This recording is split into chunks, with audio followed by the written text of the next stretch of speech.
आदिराज विना love story भाग 4.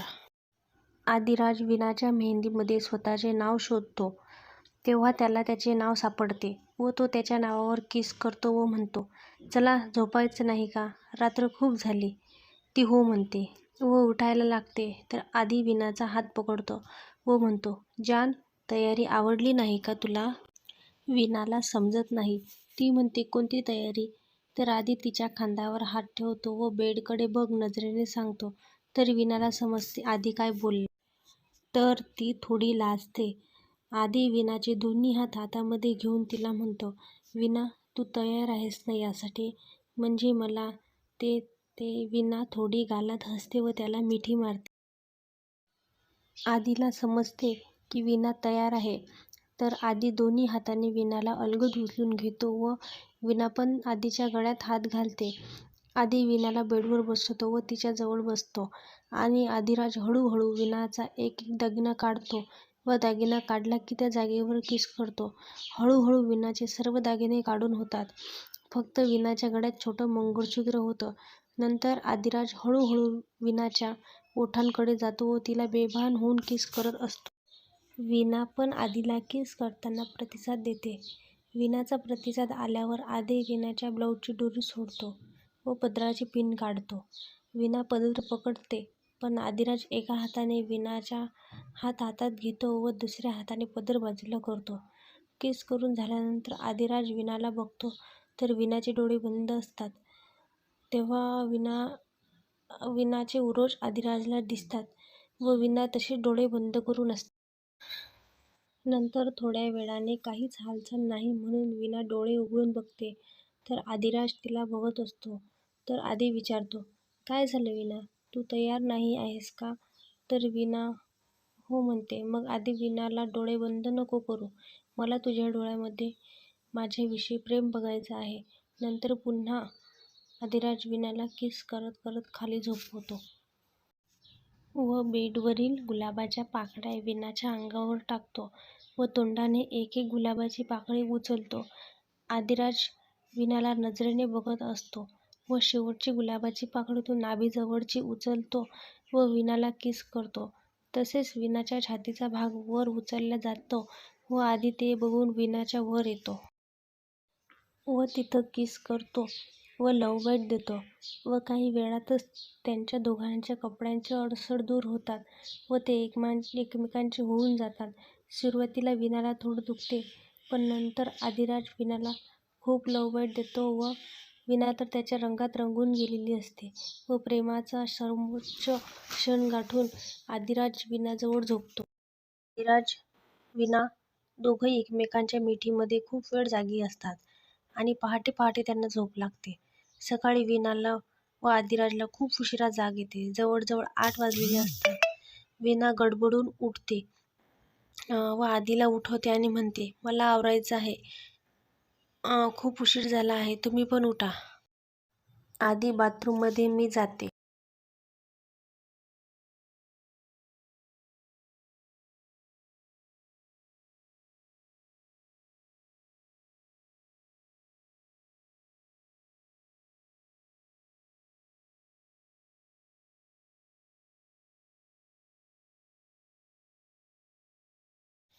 राम आदिराज व विनाला खाली येताना बघतो तर म्हणतो, बापरे आई, आज चक्क दादा उशिरा उठला. लग्नाच्या दुसऱ्या दिवशी, बापरे. आदी आणि विना आईंना नमस्कार करतात व विनाच्या चेहऱ्यावरील आनंद व आदिराजच्या चेहऱ्यावरील समाधान बघून जानकीबांना समजायचं ते समजते व त्या परमेश्वराचे आभार मानतात व त्या म्हणतात, तुम्ही दोघं नाश्ता करून घ्या. आदी व विना तिथेच असलेल्या डायनिंगवर नाश्ता करत करत आई व बाकी सोबत बोलत असतात. तेवढ्यातच सचिन व राहुल पण येतात. ते पण आईंना नमस्कार करतात. आईला काही काम असतं म्हणून त्या त्यांच्या रूममध्ये जातात व आदी व विना त्यांना नाश्ता करून जॉईन होतात. राहुल म्हणतो, काय मग आदी, रात्री झोप झाली की नाही? आणि कशी वाटली सजावट? की सजावट बघायला वेळच मिळाला नाही. तर विना लाजून किचनमध्ये काम आहे सांगून जाते आणि सावी पण कॉलेजला जायची तयारी करायला तिच्या रूममध्ये जाते. मग मुलं खाली बसलेले असतात. त्यांच्या गप्पा चाललेल्या असतात छान. सर्व मिळून आधीची मजा घेत होते. नंतर आधी व सर्व मिळून आईला सांगून शेतात जातात व वीणा आत्तूजवळ स्वयंपाकाचं विचारायला जाते. तर जानकीबाई म्हणतात, वीणा आपण दोघी मिळून बनवू, तू नको टेन्शन घेऊ. आधी शेतातून आल्यावर सर्व सोबतच जेवण करू आणि तू फक्त काही गोड बनव. आज पहिली वेळाने तुझी या घरात सून म्हणून स्वयंपाक बनवण्याची. थोड्या वेळात जानकीबाई वीणाला आवाज देऊन स्वयंपाकाच्या तयारीला लागतात आणि ते स्वयंपाक बनवून घेतात. वीणाला फक्त शिरा बनवायला सांगतात. बाकी सर्व जानकीबाई बनवतात. तेवढ्यातच आदी, श्याम, राम घरी येतात आणि हातपाय धुतात. जेवायला बसतात. तर आदी म्हणतो, आई तू आणि वीणा पण बस ना जेवायला. मग त्या पण बसतात. जेवण झाल्यावर सर्व रूममध्ये जातात आराम करायला. वीणा थोडा विचार करते की रूममध्ये जाऊ का नाही, कारण ती जेव्हा पण आत्तूच्या इथे यायची तेव्हा ती आत्तूजवळ झोपायची. तर ती आत्तूजवळ जाते. आत्तू तिला म्हणतात, वीणा काही काम होतं का? तर ती नाही म्हणते. आत्तू म्हणतात, मग जा तुझ्या रूममध्ये आराम कर आणि तुझी बॅग भर. तुला माहेरी पण जायचं आहे ना, मांडव परतणी राहिली ना तुझी करायची म्हणून. श्याम जाणार आहे उद्या, तर तू पण जा 2-3 दिवस राहा, नंतर आधी तुला घ्यायला येणार. तर ती हो म्हणते व रूममध्ये येते आणि बॅग काढून बॅग भरायला लागते. आधी रूममध्ये हिशोब करत असतो, तर तो बघतो वीणा बॅग भरत आहे. तर तो विचारतो, कुठं जायची तयारी आहे? ती सांगते, उद्या माहेरी जायचं आहे मांडव परतणीसाठी. 2-3 दिवस राहून परत येणार. तो तिला मिठी मारत, नको न जाऊ जान, तू गेल्यावर मला करमणार नाही. मी काय करू वीणा? वीणा म्हणते, जावं तर लागणार. श्याम जाणार आहे उद्या. तर आतू बोलते, तू पण जा 2-3 दिवससाठी. नको जाऊ, उद्या सकाळी आपण सोबत जाऊ आणि संध्याकाळी तू माझ्यासोबतच परत ये. मी नाही सोडू शकत तुला आत्ता. वीणा म्हणते, मी कसं सांगू की मी उद्याच परत येणार आहे, तुम्ही सांगा. तर आदी म्हणतो, ठीक आहे, मी बोलतो आईसोबत आणि मी उद्या येतोय आणि तू माझ्यासोबत परत येणार आहेस. ती हो म्हणते आणि आदिराज तिला उचलून बेडवर घेतो आणि मिठीत घेऊन झोपतो. सावी कॉलेजमधून घरी येते. फ्रेश होऊन वीणाला आवाज द्यायला जाते, तर बेडरूम आतमधून बंद असते. ती दरवाजा वाजवते, तर आधी दरवाजा उघडतो. तर ती म्हणते, दादा वहिनी कुठे आहे? तर वीणा आवाज देते, ये ना सावी बेडरूममध्ये. तर सावी वीणाजवळ झोपते तिच्या बाजूला आणि आदिराजला म्हणते, तुझा टाईम रात्री आहे, आता हा माझा टाईम आहे, तू बाहेर हो. आणि वीणा गालात हसते. आधी तिथेच सोफ्यावर बसतो व त्याचं काम करतो. नंतर वीणा व सावी खाली येतात चहा घेण्यासाठी. वीणा चहा बनवते आणि आत्तूला व श्यामला, रामला आणि आदीला बोलवायला जाते आणि ते तिघं पण खाली येतात चहा घेण्यासाठी. सर्व मिळून चहा घेत असतात. तर आत्तू विचारतात, वीणा बॅग भरून झाली का तुझी?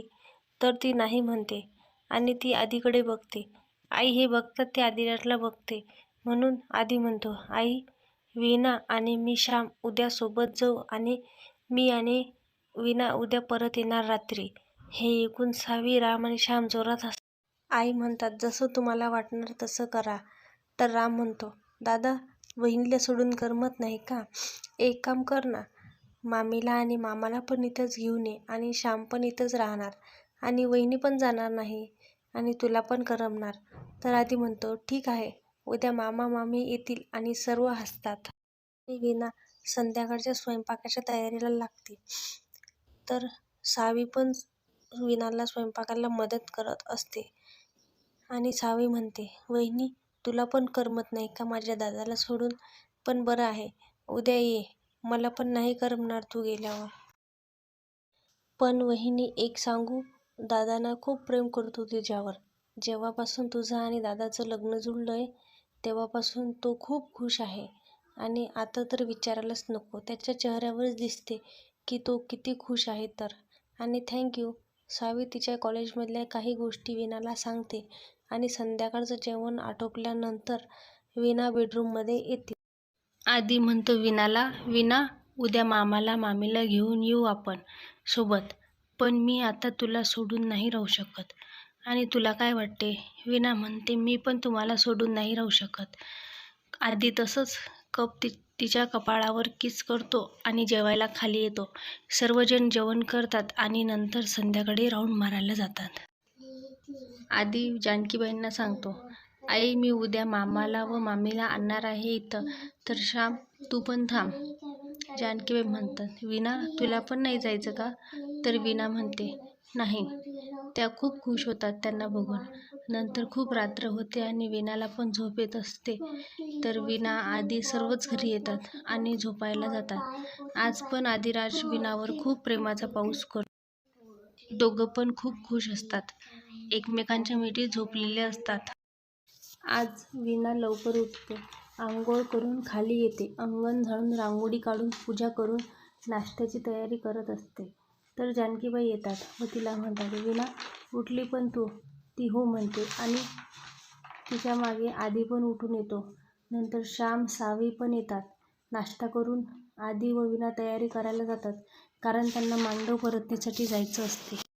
आदी व वीणा निघतात तर जानकीबाई फोन करून सांगून देतात की तुम्ही दोघे पण या त्यांच्यासोबत, ते मोठी गाडी घेऊन येत आहेत. आधी विकास नाही म्हणतो, पण नंतर आदी व वीणा येतात. त्यांचा पाहुणचार होऊन मीनाक्षीबाई त्यांना पोशाख देते व वीणाला हळदी कुंकू लावून तिची ओटी भरते. वीणाला म्हणते, वीणा राहते का? वीणा म्हणते नाही. तर आदी म्हणतो, मामा मामी तुम्ही चला. विकासराव नाही म्हणतात, पण आधी त्यांचं काहीच ऐकत नाही. त्यांना जबरदस्तीने घेऊन येतो. तर ते पण येतात. त्यांना पण त्यांच्या मुलीसोबत राहायला मिळते म्हणून ते पण खूप खुश असतात. आणि मुलीच्या चेहऱ्यावरचा आनंद बघून तर मनीषाबाईंना खूप खूप आनंद होतो. वीणा तू आणि आदी म्हणजे ते मी म्हणत ती म्हणते, आई मी आणि आदी मनाने एक झालो आणि शरीराने पण आम्ही एक झालेलो आहोत आणि आम्ही खूप खुश आहोत. मनीषाबाईंना खूप आनंद होते, आपली मुलगी खूप सुखात आहे म्हणून. चला तर मग आदी आणि वीणाच्या संसाराला सुरुवात झालेली आहे आणि हा प्रवास त्यांचा खूपच गोड असणार आहे. तर बघूया आपण पुढच्या भागामध्ये त्यांचा प्रवास बघूया. तोपर्यंत लाईक करा, कमेंट करा, शेअर करा आणि सबस्क्राईब करायला विसरू नका. थँक्यू.